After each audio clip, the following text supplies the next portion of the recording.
تو آج نہ صرف ہم اردو کا جشن منا رہے ہیں، بس اس شہر میں موجود پاکستان کی ہر نمائندہ اکائی اور زبان کا جشن منا رہے ہیں۔ یہ کانفرنس کراچی اور پاکستان کے عوام کے درمیان محبت اور یکجہتی کے رشتے کی عکاس ہے۔ میں آرٹس کونسل کو داد تحسین پیش کرتا ہوں۔ آرٹس کونسل 1954 سے پاکستان کی فکری، تخلیقی اور ثقافتی فکر کی علمبردار ہے۔ میں آرٹس کونسل کی کاوشوں کی بدولت کراچی کا ایک نیا تشخص آج دنیا کے سامنے ہے۔ حکومت سندھ ہمیشہ یہ کوشش رہی ہے کہ آرٹس کونسل کی ہر ممکن مدد فراہم کی جائے، اور انشاءاللہ یہ سلسلہ آنے والے وقتوں میں بھی اسی طرح چلتا رہے گا۔ میں خاص طور پہ آج کے اس کانفرنس کے حوالے سے، اور آپ سب کراچی شہر کے اور دنیا بھر سے لوگ آئے ہوئے اس کانفرنس پہ، اور لوگ سن بھی رہے ہوں گے میڈیا کے ذریعے، اس شہر کے بارے میں، اور یہ میں گواہی دے سکتا ہوں کہ جس وقت احمد شاہ تقریر فرما رہے تھے اس وقت بھی ان کو فون آ رہے تھے، اس لیے فون وہ چھوڑ کے چلے گئے تھے، تو میں نے دیکھا، یہ نہیں بتاؤں گا کس کا فون آ رہا تھا انہوں نے منع کیا ہے، وہ بعد میں بتا دوں گا۔ تو اس وقت بھی ان کو کچھ ایسے ہی قسم کے فون آ رہے تھے، اور بہت ہی میں کہوں گا افسوس کی بات ہے، اس کراچی شہر، میں کراچی میں پیدا ہوا ہوں، مجھے میری تعلیم اس شہر سے ہے، میں نے اپنا میٹرک، انٹرمیڈیٹ، انجینئرنگ کی ایجوکیشن سب اس شہر سے حاصل کی، میں نے یہاں نوکری کی ہے، میں نے نجی اداروں میں، سرکاری اداروں میں نوکری کی ہے، اور آج میں اس صوبے کا وزیر اعلیٰ ہوں جس کا کیپٹل کراچی ہے۔ اس فیسٹیول میں جیسے آپ نے دیکھا بھی 44 ملکوں کے 500 سے زیادہ فنکاروں نے شرکت کی تھی، اور کراچی شہر کے لیے یہ ایک بہت بڑا ایونٹ تھا، جس میں جو کراچی کے بارے میں بہت باتیں کی جاتی ہیں، کافی لوگوں کا اس میں منہ بند کر دیا۔ آج کی یہ کانفرنس اردو زبان کے حوالے سے، اردو زبان بر صغیر کی پہچان ہے۔ یہ بادشاہوں، راجے مہاراجوں کی نہیں بلکہ عام لوگوں کی زبان تھی اور ہے۔ آج بھی اردو زبان پاکستان کے مختلف قومیتوں اور اکائیوں کے درمیان ایک پل کا کام ادا کرتی ہے، ہم سب کو ملاتی ہے اور ایک دوسرے کو سمجھنے کا موقع مہیا کرتی ہے۔ اس خوبصورت زبان پہ جتنا فخر کریں وہ کم ہے۔ میرے لیے یہ بات نہایتی اطمینان کا باعث ہے کہ اس محفل میں بڑی تعداد میں نوجوان موجود ہیں۔ آپ لوگ اس ملک کا ہی نہیں، اس زبان کا بھی سرمایہ ہیں۔ یہ زبان آپ لوگوں کی محنت اور تخلیقی صلاحیتوں کے باعث انشاءاللہ ایک دن اپنے عروج پر پہنچے گی۔ اس بات کا بھی قائل ہوں کہ پاکستان کی تمام زبانیں محبت، اخوت اور رواداری کا درس دیتی ہیں، اور ہم سب پر یہ فرض ہے کہ ہم بحیثیت قوم ان زبانوں کی ترقی اور ترویج پہ اپنے کردار ادا کریں۔ اس سال عالمی اردو کانفرنس جشن کراچی کے طور پہ منائی جا رہی ہے۔ ہم اس بات پر اتفاق کریں گے کہ کراچی کو پاکستان میں زبانوں کے حوالے سے مرکزی حیثیت حاصل ہے۔ اس شہر کے ہر گلی محلے کا اپنا ایک انداز ہے، اور ہر گوشہ پاکستان کے کسی نہ کسی ثقافتی رنگ کی عکاسی کرتا ہے۔ بسم اللہ الرحمن الرحیم۔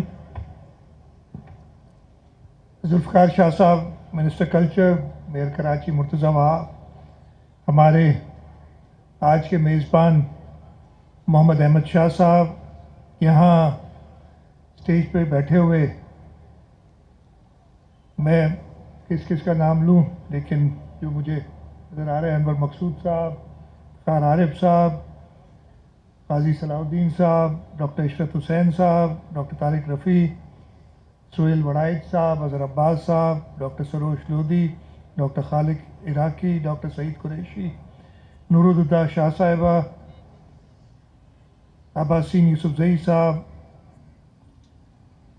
اور کوئی رہ گیا ہو تو معذرت، اور یہاں سامنے بیٹھے ہوئے خاص طور پہ ہمارے دوست ملکوں کے